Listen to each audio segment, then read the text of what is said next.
नमस्कार प्रिय दर्शकों, आप देख रहे हैं ज्योतिष मंत्रा। प्रिय दर्शकों, गुरु गोरखनाथ जी मच्छिंद्रनाथ जी की शक्ति से संपन्न ये भभूत मंत्र है। परंतु इस भभूत का प्रयोग क्या होगा? प्रथम तो किसी भी प्रकार की तंत्र बाधा है, बंधन किया गया है घर का, परिवार का, व्यापार का, तो उस बंधन को खोलने के लिए इस मंत्र को 7 बार बोलिएगा और भभूत को अपने व्यापार स्थल पर उड़ा दीजिएगा, जल में मिलाकर छिड़क दीजिएगा। किसी भी प्रकार से इस भभूत का प्रयोग किया जा सकता है। यहाँ तक कि आपको आभास है, आप साधक है, आपको लगता है आपके ऊपर किसी प्रकार का विचार किया जा रहा है, तो भभूत लीजिए, अपने मुख्य द्वार पर आइए, इस मंत्र का प्रयोग कीजिए, 7 बार मंत्र बोलिए और भभूत को उस व्यक्ति की तरफ उड़ा दीजिए अथवा दक्षिण दिशा की तरफ फूंक मार दीजिए, क्योंकि शत्रुकृत कार्यों के लिए दक्षिण दिशा ही मान्य है। तो दक्षिण दिशा की तरफ फूंक मार दीजिए। सभी प्रकार का तंत्र मंत्र यंत्र जो व्यक्ति करने वाला है उसी के ऊपर पलट जाएगा, उलट जाएगा। अत्यंत प्रभावी है और पूर्ण रूप से स्वयं सिद्ध है। बिना सिद्ध किए आज से ही प्रयोग कर सकते हैं। परंतु फिर कहूंगा कि स्वयं सिद्ध मंत्र है तो भी आपको एक माला का विधान अवश्य करना चाहिए। जहां तक बात है साधकों की, जो साधक हैं, जन कल्याण के कार्य करते हैं, तो उन्हें इस मंत्र का विधान थोड़ा सा अधिक कर लेना चाहिए, क्योंकि जन कल्याण के लिए जब करते हैं तो हमारा तप बल लगता है, तो इसलिए उन्हें इस मंत्र का विधान थोड़ा अधिक करना होगा। कैसे करना होगा, किस दिन करना होगा? निकट भविष्य में सोमवती अमावस्या का एक सिद्ध योग मुहूर्त बन रहा है तंत्र साधना के लिए, तो उस दिन आप इस मंत्र का विधान कर सकते हैं। गृहस्थ हैं, स्वयं के लिए कर रहे हैं, घर परिवार के लिए कर रहे हैं, तो एक ही माला पर्याप्त होगी। अन्यथा आप जन कल्याण के लिए करना चाहते हैं तो 7 माला या 11 माला करें, अत्यंत श्रेष्ठ होगा और पूर्ण रूप से मंत्र आपके लिए कार्य करेगा। आपका किया हुआ प्रयोग हो ही नहीं सकता निष्फल हो जाए।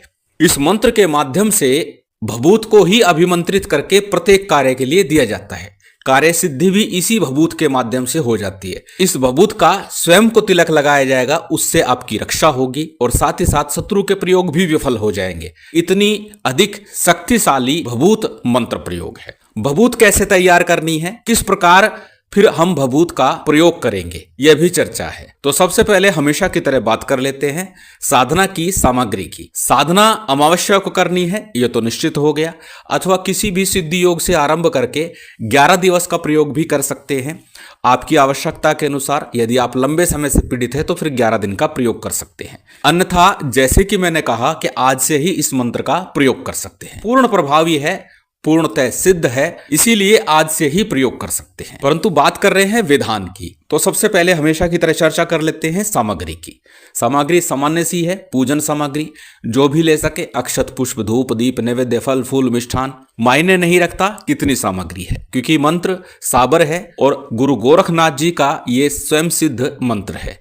तो इसमें सामग्री की आवश्यकता नहीं, केवल अपने गुरु पर पूर्ण श्रद्धा विश्वास रखते हुए, गणपति जी का ध्यान करते हुए इस मंत्र का जप करें, उसी से लाभ हो जाएगा। परंतु पहले भी बोल चुका हूं, पूजन किस लिए? थोड़ा सा मन एकाग्र हो जाए, हमारा मन, हमारा चित्त, हमारा ध्यान पूजा पाठ में, साधना में रत हो जाए, इसके लिए थोड़ा सा पूजन विधान कर लेते हैं। तो चलिए करना कैसे है जान लेते हैं। सबसे पहले जब आप इस प्रयोग को आरंभ करें, जिस दिन भी साधकों के लिए विशेष रूप से, पास के किसी मंदिर में, शिव मंदिर हो अथवा गुरु गोरखनाथ जी का धूना हो तो अत्यंत श्रेष्ठ, वहीं चले जाइएगा। खीर का नैवेद्य हो अथवा चूरमे का नैवेद्य हो, और कुछ नहीं है तो शक्कर, गुड़ की जो शक्कर होती है वो लेकर चले जाइए। 5 अगरबत्ती, धूप बत्ती या फिर दीपक कोई भी ले जाइए। वहां निवेदन प्रार्थना करके, अर्पित करके चले आइए कि मैं आपकी पूर्ण कृपा प्राप्ति हेतु, सभी प्रकार के बंधनों से मुक्ति हेतु, तंत्र बाधा मुक्ति हेतु ये प्रयोग जन कल्याण के लिए कर रहा हूं, स्वयं के लिए कर रहा हूं। जैसा आप प्रयोग कर रहे हैं उस हिसाब से बोल दीजिए और उसके बाद घर में पूर्व या उत्तर मुख होकर के आप प्रयोग कर सकते हैं। रात्रि काल में कर रहे हैं तो पहले भी बता चुका हूं कि रात्रि काल में उत्तर मुख होना ज्यादा श्रेयकर होता है। तो उत्तर मुख होकर के सामने चौकी पट्टे के ऊपर गैरवे रंग का या पीले रंग का वस्त्र बिछा लीजिए।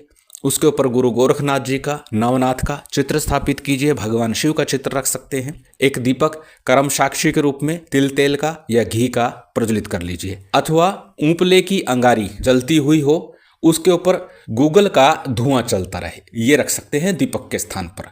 क्योंकि अंगारी धुने का प्रतीक हो जाएगी, उसे रख सकते हैं। और उसकी जो भभूत बनेगी, उसकी जो राख बनेगी, उसी का प्रयोग हम भभूत के तौर पर कर सकते हैं। दीपक का भी प्रयोग कर सकते हैं कर्म साक्षी के रूप में। तो जैसी व्यवस्था हो वैसे कर लीजिएगा। सबसे पहले आपको शुद्धि आचमन करना है। शुद्धि आचमन के बाद में आपको दाहिने हाथ में अक्षत पुष्प जल इत्यादि लेकर के संकल्प लेना है। संकल्प में क्या बोलना है? जिसके लिए भी आप प्रयोग कर रहे हैं, घर के लिए कर रहे हैं, परिवार के लिए कर रहे हैं, बंधन मुक्ति के लिए या फिर जन कल्याण हेतु प्रयोग कर रहे हैं, वह आपको अपनी कामना बोलनी है, अपना नाम, अपना गोत्र, उस दिन का तिथिवार नक्षत्र बोलना है। और संकल्प के उपरांत संकल्प के लिए लिया गया अक्षत पुष्प जल किसी थाली प्लेट में अथवा दीपक के सम्मुख छोड़ दीजिएगा। उसके बाद में हमेशा की तरह पंचदेवों का पूजन कर लीजिए, ध्यान कर लीजिए। गणपति का, गुरु का, कुलदेव, पितृदेव, स्थान देव, इन पंचदेवों का ध्यान पूजन कर लिया।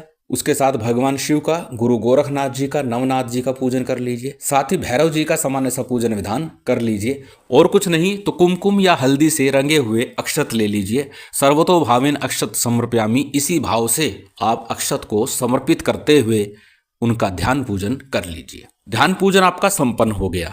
अब क्या करना है?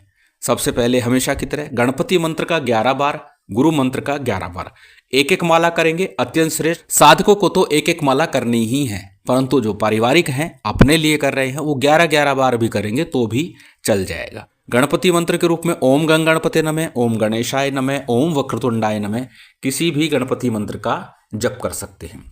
बात यदि करें गुरु मंत्र की, तो यदि आपने गुरु दीक्षा ली है तो अपने गुरु मंत्र का जप कर लीजिए, अन्यथा भगवान शिव को ही हाजिर नाजिर मान करके उनके पंचाक्षरी मंत्र ओम नमः शिवाय का एक माला का जप कर लीजिए। गणपति गुरु मंत्र का जप पूर्ण हुआ।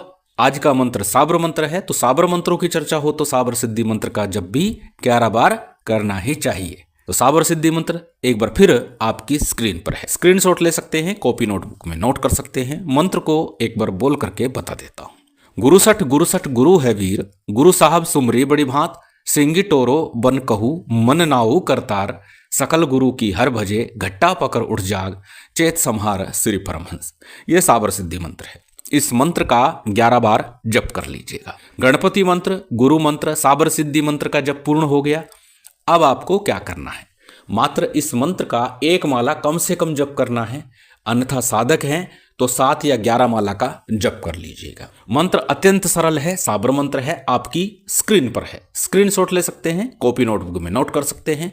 मंत्र को एक बार बोल करके बता देता हूं। मंत्र इस प्रकार है। ओम गुरु जी, हाथ में बबूती, काख में झोली, खड़े मच्छिंद्रनाथ योगी, बांध बांध भूत बांध, प्रेत बांध, डाकनी बांध, शाकनी बांध, यक्ष बांध, राक्षस बांध, दैत्य दानव बांध, टोना बांध, टोटका बांध, किया कराया बांध, चुड़ैल बांध, दुश्मन की विद्या बांध, जादू बांध, जे करे ते मरे, उल्ट विद्या उसी पर पड़े, मेरी रक्षा करे गोरखनाथ, वीर बजरंग बली हनुमान, मेरी भक्ति गुरु की शक्ति, गुरु गोरखनाथ की दुहाई, फुरो मंत्र ईश्वरो वाचा। अत्यंत सरल मंत्र है, किसी प्रकार की क्लिष्टता मैं नहीं समझता किसी को हो सकती है, और स्त्री पुरुष कोई भी इस प्रयोग को, साधना को संपन्न कर सकता है। जब आपका मंत्र जाप पूर्ण हो जाएगा, गुरु गोरखनाथ जी, नवनाथ जी की आरती कर दीजिए और फिर आपको अग्नि पर ही भोग लगाना है। 5 बार आपको भोग लगाना है। ऊपले की अंगारी कर लीजिएगा, उसके ऊपर आपको भोग देना है। ओम प्राणाय स्वाहा, अपानाय स्वाहा, उदानाय स्वाहा, समानाय स्वाहा, विवानाय स्वाहा। इस प्रकार 5 बार आपको भोग लगाना है। भोग लगाने के बाद में जलाचमन कराइए, क्षमा प्रार्थना कीजिए, आसन को प्रणाम कीजिए और फिर साधना से, प्रयोग से उठ जाइए। इस प्रकार ये मंत्र आपके लिए चैतन्य हो गया, जागृत हो गया, आपके अनुकूल बन गया है। अब इसका प्रयोग आरंभ में ही बता चुका हूं। तिलक के रूप में भभूत का प्रयोग किया जा सकता है। जल में मिलाकर के रोगी को, पीड़ित को दिया जा सकता है। उसके मस्तक पर, नाभि पर इस तिलक को, भभूत को लगा दीजिए, तो भी रोग का निदान हो जाएगा। यदि शत्रु आपके ऊपर कोई प्रयोग करता है तो इस भभूत को दाहिने हाथ में लीजिए, 7 बार मंत्र का उच्चारण कीजिए, उसके घर की ओर फूंक मार करके उड़ा दीजिए। इतने से ही उसके तंत्र क्रिया का नाश हो जाता है। साथ ही साथ इस मंत्र से गंडा बना करके भी दिया जा सकता है। मंत्र बोलते जाइए, गांठ लगाते जाइए। इस प्रकार 7 या 21 गांठ लगा करके हाथ में या गले में डोरा पहनाया जा सकता है, धागा बना करके दिया जा सकता है। पूर्ण प्रभावी है तंत्र क्रिया के नाश के लिए। कोई विशेष प्रयोग करने की आवश्यकता नहीं, केवल भभूत से।